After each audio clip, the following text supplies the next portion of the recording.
The Combative Stories are back with another episode, and we finally got some fucking fights. UFC 249 went down last night, and we had two split decisions that we're going to be going over for you guys in this episode. One's a unanimous. Well, actually. one is a unanimous. Yeah, you're correct. Not in this episode, obviously, separate episodes. But regardless, first one we're going to be doing is Carla Esparza versus Michelle Waterson.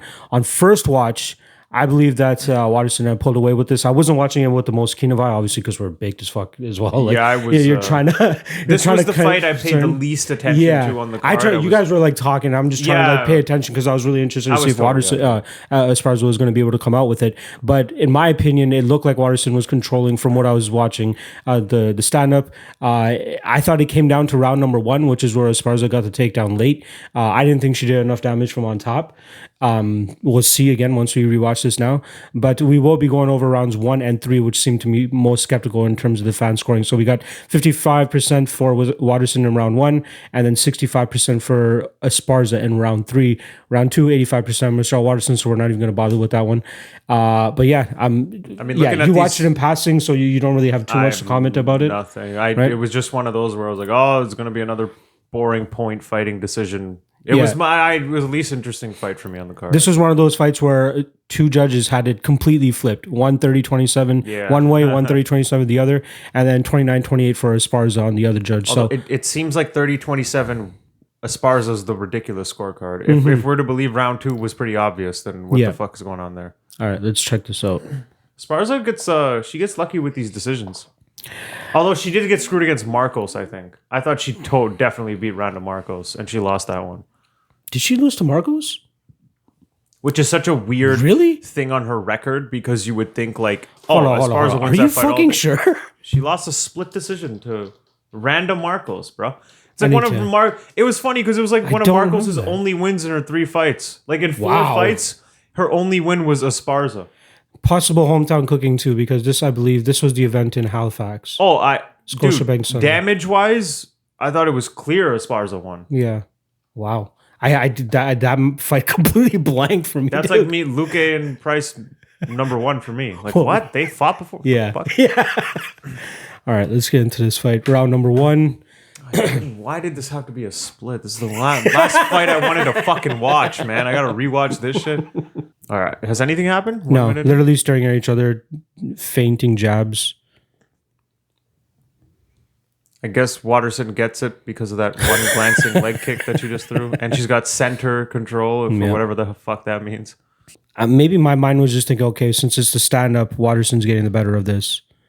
But, like, neither is throwing anything effective. Still just a lot of glancing shots. Yeah, there's nothing that's really taken over this round. Couple good push kicks from Carla. Maybe in the last minute she's okay, you know what? The takedown might mean a lot more here now because the lack of activity on the feet. I mean, I think Waterson has the slight edge, like maybe by 2 strikes right now. Okay, there's the takedown. Gets it. 36 seconds left. She gets the takedown. Okay, couple of rabbit punches immediately, but then gets her wrist tied up.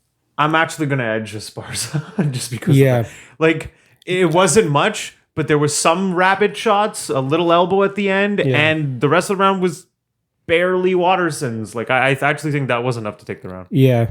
On first watch, I thought I put a little bit too much stock into Waterson, how effective she was with the striking. She was not effective. Mm-hmm. Like, there wasn't enough for her, and that takedown did mean more because there wasn't as much in that round.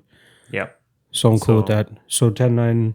10-9 Esparza. I'm actually going to go with that, yeah. 10-9 Esparza, which means we're 19-19 going into the third round. Round 2, we're just going to assume is a 10-9 Waterson. We're going into round 3. All comes down to round 3.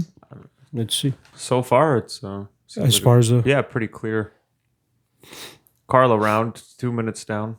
I did not expect Esparza to be winning the stand-up exchanges as much as she is. It also has to do in part with the fact that Waterson doesn't seem like she's that active with her output.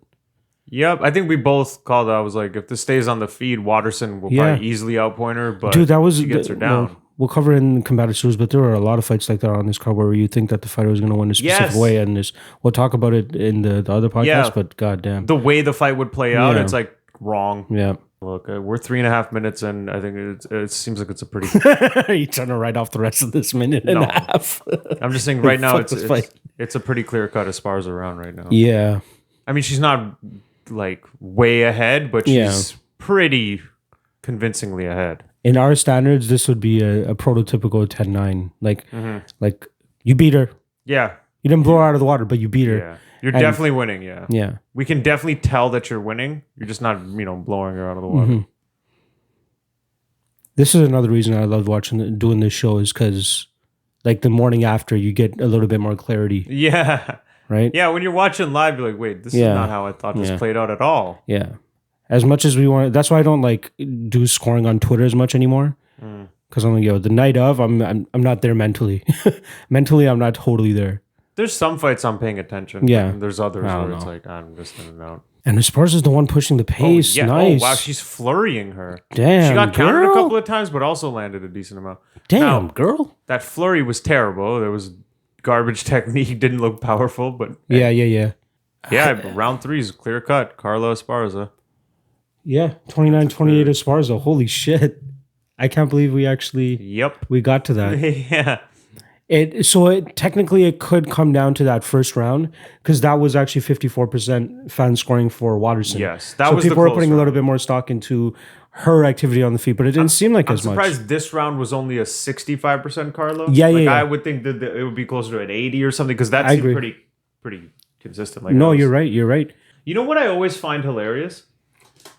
You can tell which fighters have no idea how to do math or how decisions work because of their reactions while the scorecards are getting announced. Like, so for instance, they'll be like, judge whatever scores the bout 29-28 Esparza, right? And then Esparza will probably let's say she goes 29-28 Waterson, right? You see Waterson's face, yeah. And then the next one's 29-28 Esparza, and she's like, and you're like, you knew that was coming though, because he wouldn't be saying the names unless it was a split. So why is that like? I don't think fighters make that connection though. No, dude, Calvin's the funniest because like after the Adesanya one, he had his hand raised. And it's like all 3 judges scored this about 48-46. You're like, how could you possibly? And he's like, come on.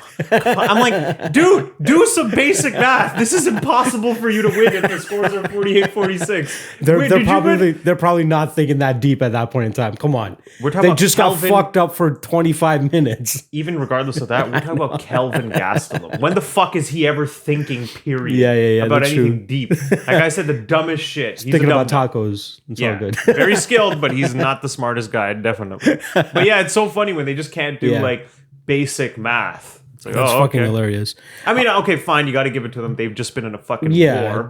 Fight. Their brain's been rattled a little bit. Let's see me add up tens of mountains, I guess, after getting punched in the head. You know? I'm glad you take responsibility for that shit. I'm pretty off, yeah. All right, so we got 29-28 both scorecards for Carla Esparza. She rightfully won. It always makes me feel a little bit better when the right person won. So thankfully there's that. Not a robbery. Yeah, not a robbery. I scored first round for Waterson on first watch, and that was like the last scorecard I ever put out for that card, and I was wrong on that. But but thank God we got this show that we can actually clarify and correct ourselves. But anyway, 29-28 Carla Esparza, decent win for her. Excited to see what she does next. Hopefully she can continue to progress or improve against Tony's point. But yeah, check out the next episode that we're doing on Cowboy versus Pettis. Thank you.